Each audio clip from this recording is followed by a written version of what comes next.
లేదు. Hello partner. రండి పైకి వెళ్దాం. పదండి.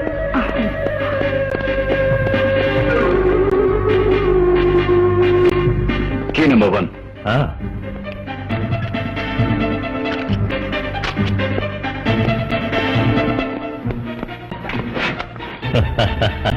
Key number 2.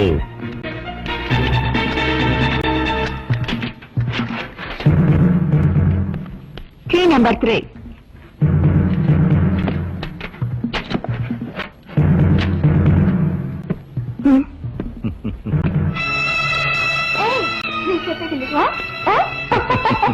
అలాగే చేద్దాం. గాయత్రి వెళ్ళొస్తాను. ఏమండి, వాళ్ళిద్దరూ ఎవరండి? ఎందుకు మిమ్మల్ని చూడడానికి అప్పుడప్పుడు వస్తున్నారు? మీరు వాళ్ళతో ఎక్కడికి వెళ్తున్నారండి? నాతో ఒక మాట కూడా చెప్పరా? చూడు గాయత్రి, హోమ్ డిపార్ట్మెంట్ నీది, ఆ విషయంలో నేను జోక్యం చేసుకోను. బిజినెస్ డిపార్ట్మెంట్ నాది, ఈ విషయంలో నువ్వు జోక్యం చేసుకోవద్దు. వస్తా. సర్వే జనా సుఖినో భవంతు. నమః.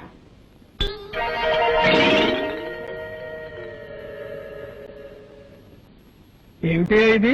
మీ మేనేజరు చెప్పులు సీట్లో పెట్టి పూజిస్తున్నాడు. మా మేనేజర్ కి గురుభక్తి ఎక్కువ అండి. పాత మేనేజర్ మీద ఉండే అభిమానంతో ఆయన చెప్పుల్ని సీట్లో పెట్టి రోజు పూజ చేస్తారు. ఎక్కడ తెచ్చావా? వెళ్ళి టైపిస్ట్ బామ్మ రమ్మని చెప్పు. ఆవిడ ఇంకా ఆఫీస్ రాలేదండి. ఇంకా ఆఫీస్కి రాలేదా? అసలు ఏమనుకుంటుందా ఈ భావ? నెలకి 15 రోజులు మస్కా కొడుతుందా? నా నేను ఊరుకోను. నువ్వు వెంటనే వెళ్ళి ఉన్న పళ్ళగా రమ్మని చెప్పు. అలాగనే వెళ్ళా.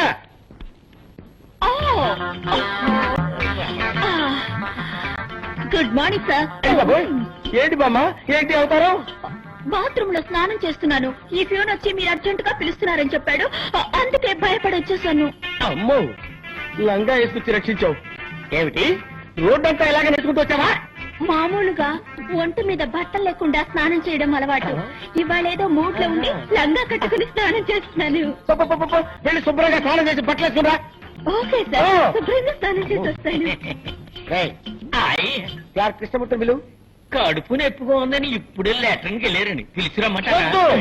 అమ్మో, వాడు అదే పొజిషన్ లో వచ్చాడంటే నా పై ప్రాణాలు పైన పోతారా? ఎందుకు అవుతావు? తప్పేస్తాను.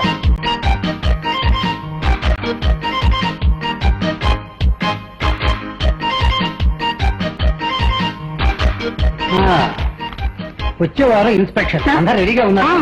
ఉన్నారు సార్. బ్రౌనీ రా, ఏమి లెటర్ తీసుకొచ్చావు? శంకర్ పంపించాడా? వెరీ గుడ్ వెరీ గుడ్, నువ్వు వెళ్ళిరా. అలవాటు ప్రకారం శంకర్ లీవ్ లెటర్ పంపించాడు. ప్రతి పౌర్ణమికి శంకర్ లీవ్ పెడుతున్నాడు. కారణం ఏమిటి సార్? అదే అర్థం కావటం లేదు.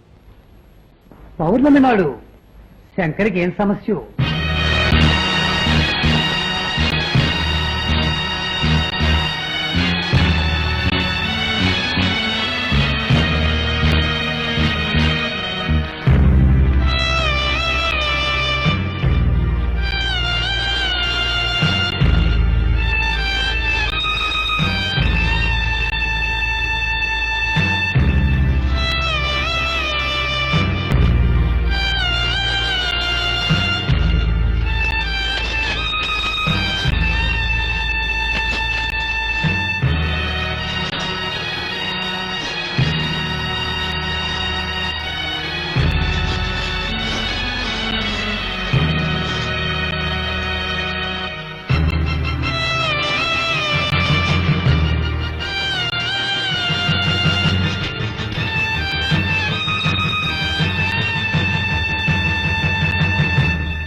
ఇడ్లీ తిను.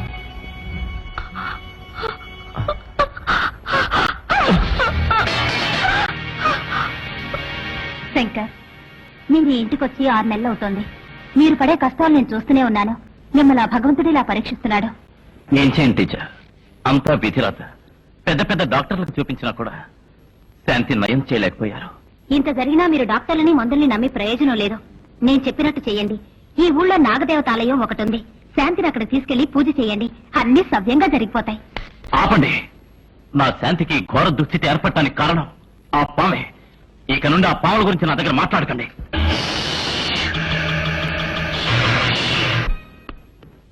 మమ్మీ, నేనేడి రాజా, ఇది వరశక్తి వినాయకుడి గుడి ప్రసాదం. ఈ నిమ్మపండుని భద్రంగా నీ దగ్గరే ఉంచుకో. అలాగే, ఎప్పుడూ నీకు రక్షణగా ఉంటుంది.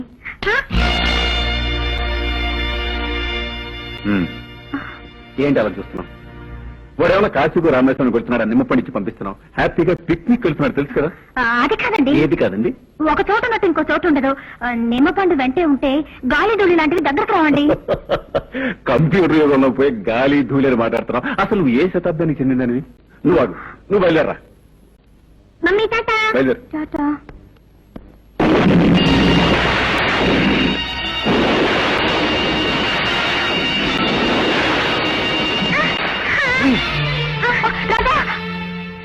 రాజా, చూసారా? వెళ్ళేటప్పుడు అపసకరంలో అయింది.